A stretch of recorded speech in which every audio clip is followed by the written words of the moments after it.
দেখে নিন কত সহজভাবে বানিয়ে নেওয়া যায় চিকেন ঘুগনি। তো চলুন দেখা যাক। এখানে আমি 250 গ্রাম চিকেন কিমা নিয়েছি, আর এখানে আমি নিয়েছি এই দেখুন ভেজানো মটর মিডিয়াম সাইজের বাটির 1 বাটি।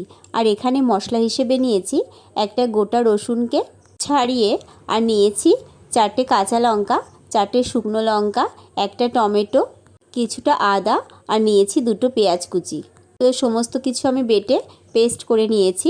এবার কড়াইতে বেশ খানিকটা তেল দিয়ে ফোড়ন হিসেবে দিয়েছি হাফ সাদা জিরে, একটা শুকনো লঙ্কা, একটা তেজপাতা, গোটা গরম মশলা ফোড়ন দিয়ে সমস্ত বেটে রাখা মশলাটা আমি ঢেলে দিলাম। এবার মশলাটাকে ভালো করে কষিয়ে নিতে হবে। এই যে মশলাটাকে ভালো করে কষিয়ে নিচ্ছি। এবার যখন মশলা থেকে তেল ছেড়ে এলো তখন কিন্তু এখানে আমি চিকেনটা অ্যাড করে দিলাম।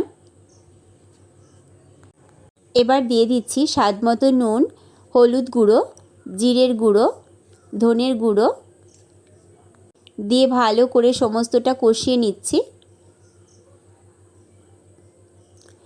এবার মাংসটাকে ভালো করে একটু কষিয়ে নিতে হবে। মাংস থেকে কিন্তু জল ছাড়তে শুরু করেছে। এবার মাংসটাকে আবারও ভালো করে কষিয়ে নিয়ে জলটাকে একদম শুকিয়ে নিতে হবে।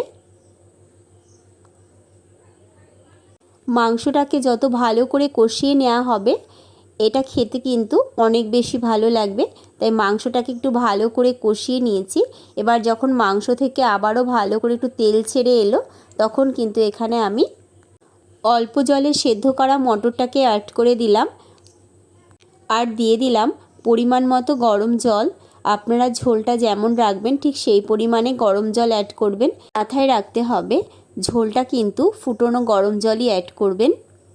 আর দিয়ে দিলাম 1 চামচ গুঁড়ো গরম মশলা। আপনারা চাইলে এখানে 1 চামচ চিনিও অ্যাড করতে পারেন। সবশেষে দিয়ে দিলাম ধনেপাতা কুচি। ধনেপাতা কুচিটাকে দিয়ে ভালো করে আবারও একটু নেড়ে চেড়ে নিয়ে নামিয়ে নেব। এই দেখুন লোভনীয় টেস্টি চিকেন ঘুগনি একদম রেডি। গরম গরম রুটি বা পরোটার সাথে একদম জমে উঠবে। তো এভাবে একবার ট্রাই করে দেখুন।